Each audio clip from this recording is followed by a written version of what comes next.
오늘 배우는 신앙, 붙잡는 신앙의 제목으로 하나님의 말씀을 전하겠습니다. 제가 이스라엘에 갔었을 때 처음 이번에 한 거의 20년 넘게 만에 처음 가면서 전에 가보지 못했던 곳을 몇 번 가보게 되었습니다. 그 중에 하나가 이제 헤브론에 있는 아브라함의 무덤, 사라와 아브라함이 함께 묻혀 있는 이스라엘이 굉장히 중요하게 여기는 그런 장소이죠. 거기를 들렸다가 올라오는 길에 베들레헴에 있는 라헬의 무덤에 잠깐 또 함께 들리게 되었습니다. 라헬의 무덤은 베들레헴에 있는데 이스라엘이 팔레스타인과의 갈등 때문에 라헬의 무덤을 장벽으로 이렇게 딱 보호를 합니다. 그래서 제가 볼 때는 거의 공상 과학 영화에 나올 것 같은 정말 높은 담장이 라헬의 무덤을 완전히 둘러싸서 유대인들만 이제 그쪽을 이제 드나드는 것이죠.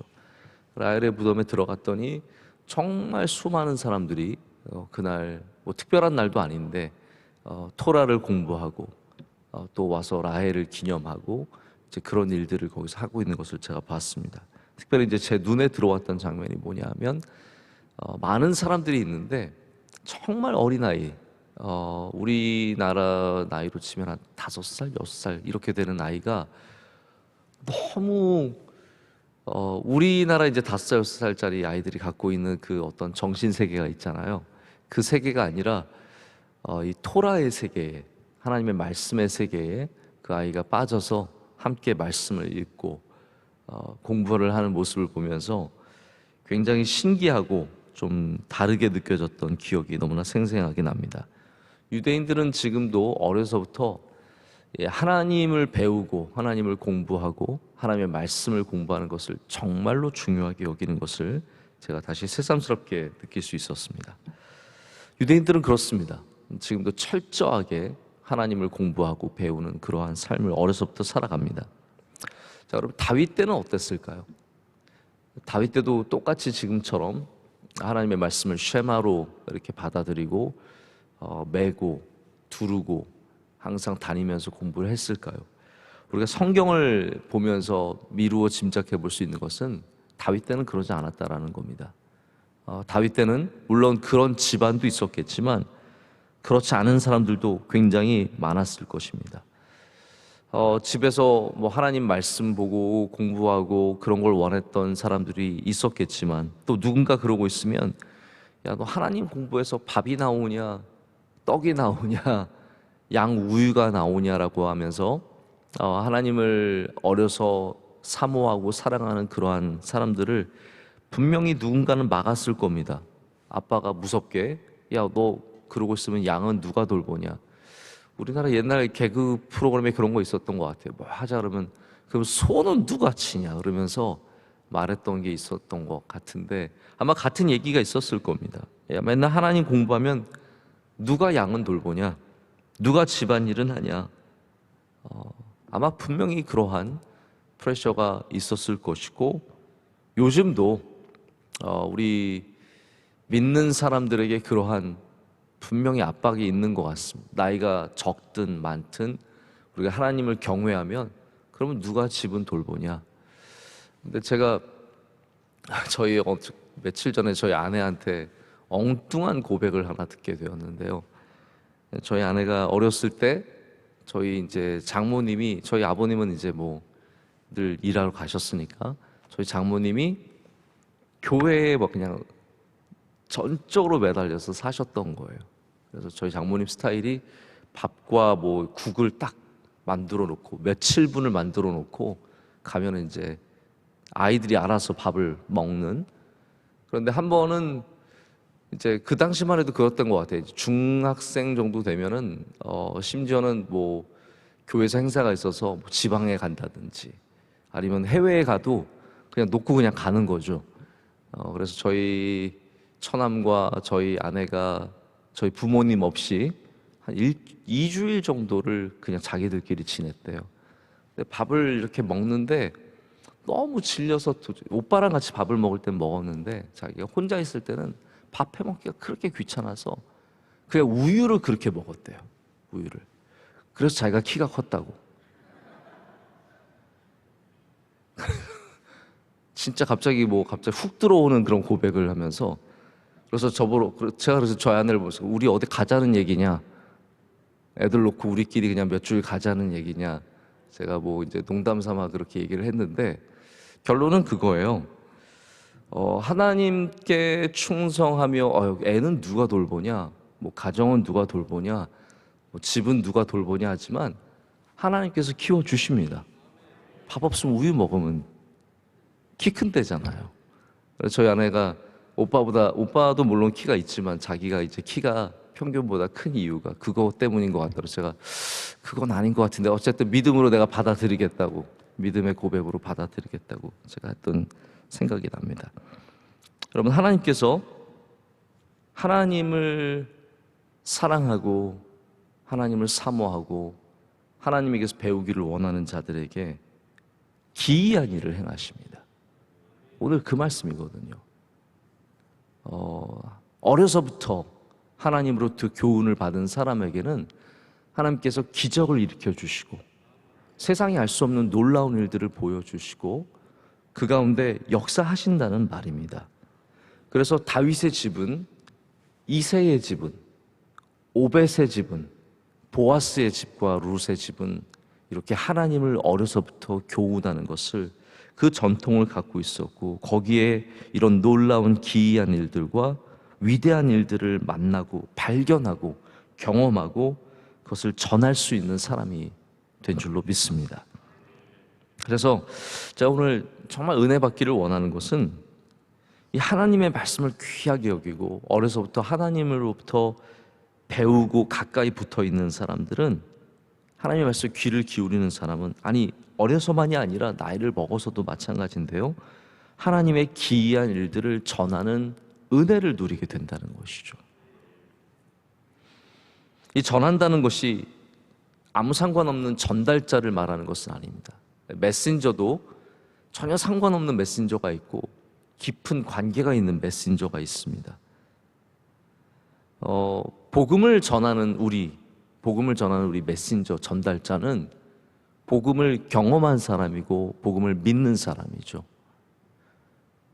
하나님의 기이한 일을 전한다라고 했을 때는 그냥 남의 이야기를 전하는 것이 아니라 나의 이야기를, 마치 이 복음을 증인들이, 제자들이 경험하고 느끼고 도전받고 놀라운 일들을 본 제자들이 그 복음을 전한 것처럼 하나님의 기이한 일을 전하는 사람들은 정말 놀라운 일들을 경험한 사람이라는 거예요.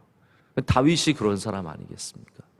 다윗은 어려서부터 하나님의 말씀을 알았고 하나님을 경외했고 하나님께 귀를 기울였고 그로 말미암아 그는 하나님의 놀라운 일들을 전할 수 있는, 다시 말해서 하나님의 놀라운 일들을 경험한 사람이 되었다는 겁니다. 여러분, 우리가 어떻게 살아계신 하나님의 놀라운 일들을 경험할 수 있겠습니까?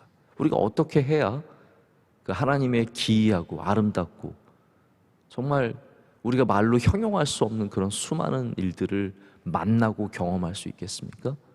하나님의 말씀을 어려서부터 귀하게 여기십시오. 그러면 여러분의 삶 가운데 하나님께서 기이한 일을 행하신다라는 겁니다.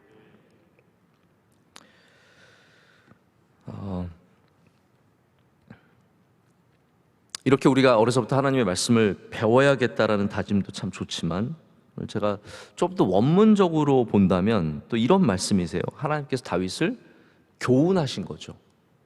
하나님께서 다윗을 사랑하셔서 다윗을 가르치신 겁니다. 분명한 것은 하나님은 우리를 가르치시는 분이십니다. 지금도 가르치시고 계세요. 말씀으로 가르치시고 우리의 삶에서 일어나는 사건을 통해서 교훈을 배워야 합니다. 아, 이런 하나님의 뜻이 있구나. 하나님께서 이런 삶을 원하시는구나.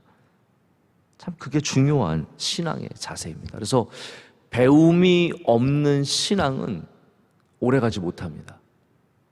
내 열심만으로 신앙생활 절대로 할 수 없습니다. 하나님을 배우려고 하는, 하나님으로부터 말씀을 배우려고 하는, 깨달으려고 하는, 변화되려고 하는 그런 자세가 얼마나 중요한지 모릅니다. 제가 아마 지난 우리 장로님들 훈련할 때도 이런 말씀을 드린 적이 있을 것 같고, 우리 피택 안수집사 권사님들 이번에 훈련할 때도 이러한 내용을 얘기한 것 같은데요. 배우는 자의 가장 중요한 자세 중에 하나가 뭐냐면요, 이거 영어로 표현해서 죄송하죠, teachability입니다. 우리 뭐 ability 하면은 다 능력이라는 거잖아요. teachability라는 말이 있습니다. 그건 뭐냐면 배울 만한 능력을 갖고 있는 것이죠. 배움의 능력, teachability. 이거 굉장히 중요한 겁니다.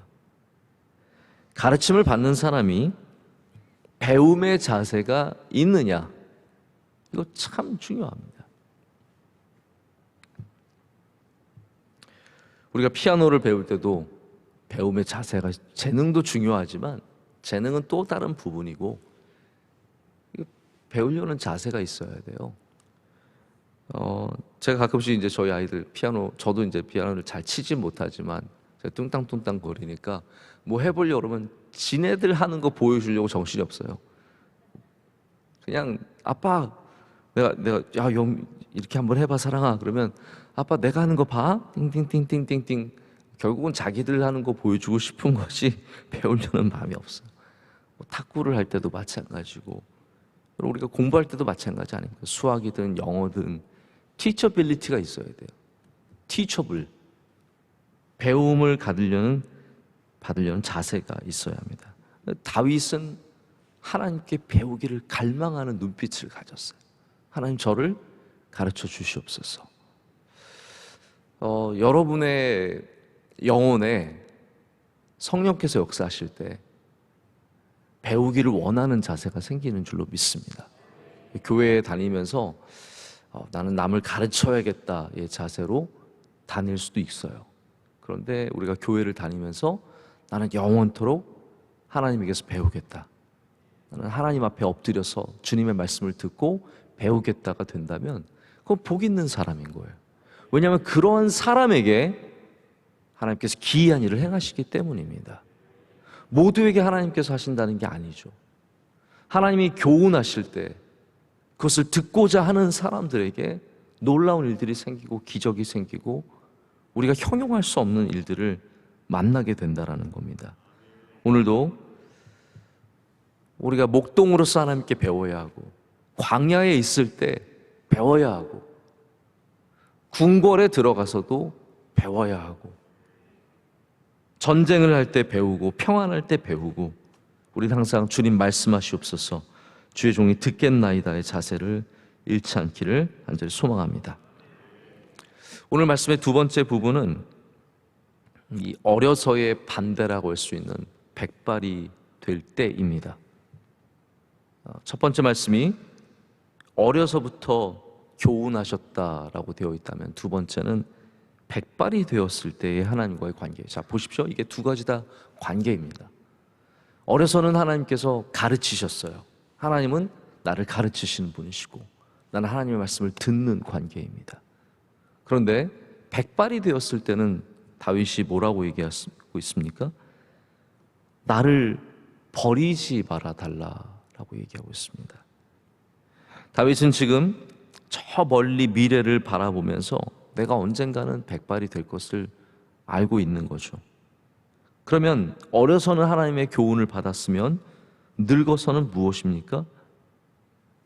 우리의 육신의 힘이 약해질 때, 우리의 머리가 희어질 때, 우리 자녀들이 어느덧 나이를 먹어갈 때, 우리는 하나님과의 관계 속에서 무엇을 바라봐야 합니까? 하나님과의 친밀한 동행을 말하는 것입니다. 어렸을 때는 배우는 게 참 좋아요. 이것도 배우고 저것도 배우고, 하나님 가르쳐 주시면 가서 열심히 배우고. 그런데 우리가 힘이 약해질 때는 하나님과 끊임없이 친밀한 동행을 가져야 합니다. 근데 여러분, 이게 어떤 관계입니까? 이거는 성숙한 관계가 보여주는 것을 말하는 겁니다.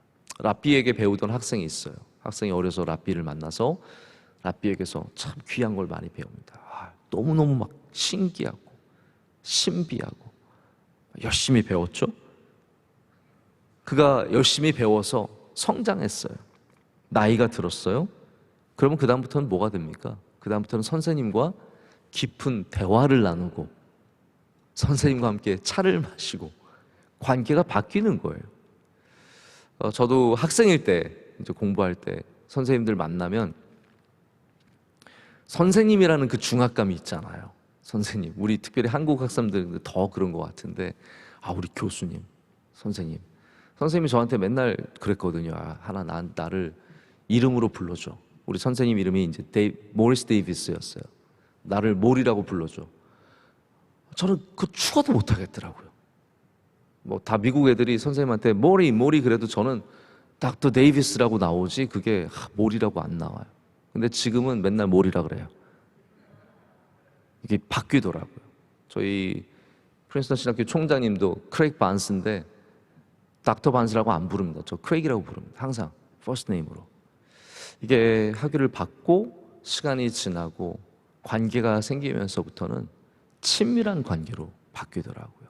그러면서 물론 당연히 배우죠. 여전히 배움이 있지만 이것이 그냥 무조건 상하의 관계가 아니라 함께 걸어가는, 함께 친밀함을 누리는, 이게 또 다른 친밀함이 있거든요. 제가 굉장히 많이 그런 관계 속에서 은혜를 많이 받습니다. 여러분, 나이가 들어갈수록 우리의 머리가 희어질수록 우리는 하나님과 더욱더 친밀한 관계가 되어서 함께 걸어가는 사람들이 되어야 합니다. 그런데 여기 참 중요한 게 있습니다. 이 어려서도 그렇고 나이를 들어서도 그렇고 뭔가가 있냐면, 어려서는 하나님의 기이한 일을 전하겠다라고 말하지 않습니까? 그러면 나이가 들어서는 뭐라고 말하냐면요, 내가 주의 힘을 후대에 전하고 주의 능력을 장래의 모든 사람에게 전하기까지입니다. 다시 말하자면 어려서 우리가 전하는 하나님이 있고 나이를 들어서 전하는 하나님의 모습이 있다라는 겁니다. 그냥 배우고 나에게 좋고 기적을 경험하고 또 하나님의 아름다움과 하나님의 사랑을 알고 그것으로 끝나는 것이 아니라 우리의 모든 삶 속에 하나님의 이 부분들을 전하는 데까지 나아가야 한다는 것이죠. 우리의 인생의 후반부에 반드시 이것이 있어야 합니다. 이게 무엇이냐면 바로 후대에 우리 자녀들에게 주의 사랑과 주의 은혜를 전하고 장차 쓰임받을 사람들에게, 우리 여러분 교회 안에서 너무 귀하게 사셨잖아요. 이제 뭘 하시겠습니까? 교회의 장래 쓰임받을 사람들에게 주님의 능력을, 할렐루야, 주님이 행하시는 일들을, 우리 명성교회 행하시는 일들을, 여러분의 삶 가운데 행하시는 일들을 잘 전하는 겁니다. 하나님의 깊으신 지혜, 하나님의 능력, 하나님의 힘과 사랑, 은혜, 이것을 경험하고 많이 맛보아 알기 때문에 우린 그것을 이제 잘 후손들에게 전해야 된다는 겁니다. 저는 그래서 우리 교회를 향한 소망이 절대로 어린아이들에게만 있지 않습니다. 우리 교회 안에서 훌륭하게 신앙생활을 하셨던 수많은 우리의 선배님들, 우리의 어르신들, 우리의 부모님들, 우리 교회 수많은 은퇴하신 권사님과 장로님과 집사님, 이분들이 이 역할을 하시면 되는 거예요. 후손들에게 믿음을 전하고 장래의 일꾼들에게 주님의 능력을 전하시면 우리 교회는 반드시 믿음으로 잘 굴러가는 교회가 될 줄로 믿습니다. 지난 주일날 오셨던 월드비전 우리 관계자들이 계셨는데 회장님이 저한테 이제 책을 주고 가셨어요. 근데 이게 월드비전 회장 되시기 전에 쓰셨던 책인 것 같은데 이제 자서전 같은 책을 쓰고 이제 저한테 주셨어요. 그래서 제가 어제 마침 시간이 있어가지고 하루 만에 그냥 한 2시간 정도 걸렸을까 이렇게 쭉 다 읽었습니다. 이분은 원래 미국에서 면역학으로 박사학위를 받으셔서 건대에서 특임 교수로 계시면서 굉장히 많은 일들을 하셨더라고요.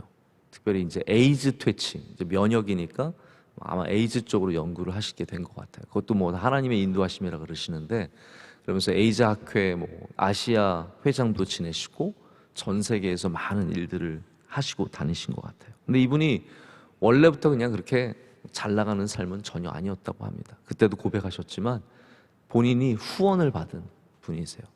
이북에서 온 가족이 내려오셔서 어려서 너무 가난하게 살았는데 공부도 그렇게 막 잘하지 못했대요. 그래서 제목이 꼴찌 박사인가 그래요. 심지어는 미국에 가서도 너무 힘들어서 학교에서 제적을 당했대요. 그러면 정말 좌절되는 거거든요. 제적을 당하면 이제 어디 가야 합니까? 근데 이분이 늘 가졌던 것이 하나가 있는데 그게 뭐냐 하면 그분을 후원해준 40몇 년을 후원해준 매달 15불을 보내준 거예요. 근데 그 미국 엄마라고 하는 그분이 계시는데 그분이 늘 편지 마지막에 그렇게 썼대요. 하나님을 신뢰해라. 내가 너를 위해 기도한다. 딱 3마디 딱 적어서 항상 한결같이. 그래서 지금 이분이 이제 은퇴를 하시고 보셨잖아요. 백발이 성성하시잖아요. 은퇴를 하시고 월드비전 회장이 되셔서 하시는 일이 뭐냐? 바로 그 하나님의 사랑과 하나님의 은혜를 모든 사람에게 전하는 것. 그것이 이제 이분의 사명이고 이분이 끝까지 하기를 원하는 일인 것을 보면서 제가 많은 감동을 받았습니다. 말씀을 맺겠습니다. 오늘 다윗의 시편은 우리가 어려서도 하나님과의 깊은 관계를 바로 교훈을 통해서 가질 수 있고 우리가 나이를 먹어서는 하나님과 친밀한 동행으로 나를 버리지 않는 끝까지 손 붙잡고 가는 그 친밀한 관계가 있음을 말해주고 있습니다. 여러분에게도 그런 은혜가 있으시길 축복합니다. 그럴 때 하나님께서 놀라운 일들을 행하십니다. 오늘도 놀라운 일들을 만나게 될 줄로 믿습니다. 그런 기대감으로 나가십시오. 하나님께서 기적을 행하시고 은혜를 베풀어 주시고 그리고 그것을 전하는 사람들이 될 때 우리는 하나님과의 관계 속에서 풍성한 만남을 날마다 갖게 될 줄로 믿습니다. 기도하시겠습니다. 하나님 아버지 감사합니다. 오늘도 주의 사랑하시는 종들을 깨워주시고 독수리의 날개쳐 올라가는 힘을 주시고 어린 송아지같이 뛰는 힘을 주셔서 주님 앞에 서게 하심을 감사합니다. 오늘도 배울 수 있는 우리들이 되게 하여 주시고 또 오늘도 우리에게 가르쳐 주시옵소서. 오늘도 주님의 손을 붙잡게 하여 주시고 우리를 단 한 명도 버리지 말아 주시옵소서. 하나님 우리에게 기이한 일을 행하여 주시옵고 그것을 전하는 은혜를 또한 허락하여 주시옵소서. 주의 사랑하신 성도들 가정마다 주의 은혜를 베풀어 주시고 주님께서 놀라운 일을 행하실 때 우리의 기업들이 바로 서고 어려운 도전들을 넘어서며 하나님께 큰 영광 올려드리게 하여 주시옵소서. 대한민국과 온 세계 위에 은혜를 내려주시오며 선교지마다 함께하여 주시며 모든 주의 사랑하는 종들 우리 교회 안팎에 수고하고 쓰임받는 기름 부음 받은 모든 종들 주님께 성령 충만케 하시며 능력으로 붙잡아 주시옵소서. 원로 목사님의 사역 위에 주님 늘 함께하여 주시옵고 힘을 더하여 주시오며 능력 가운데 붙잡아 주시옵소서. 오늘 기도하신 주의 여종이 있습니다. 하나님께서 아름다운 기도를 기뻐 받아 주시옵고 기름 부어 주시며 능력의 손으로 붙잡아 주시오며 항상 함께 하시며 복되게 하여 주시옵소서. 오늘도 세상에 나아가 승리하게 하여 주시며 주님께 영광 올려드리게 하여 주시옵소서. 우리 명성교회를 눈동자처럼 지켜 보호하여 주시옵소서. 피택자들 훈련받을 때 성령 충만케 하시고 힘과 능력을 더하여 주시옵소서. 창립음악회 잘 준비하게 하여 주시고 추수감사절도 하나님께 온전한 영광을 올려드리게 하여 주시옵소서. 우리를 사랑하신 예수님의 이름으로 기도드립니다. 아멘.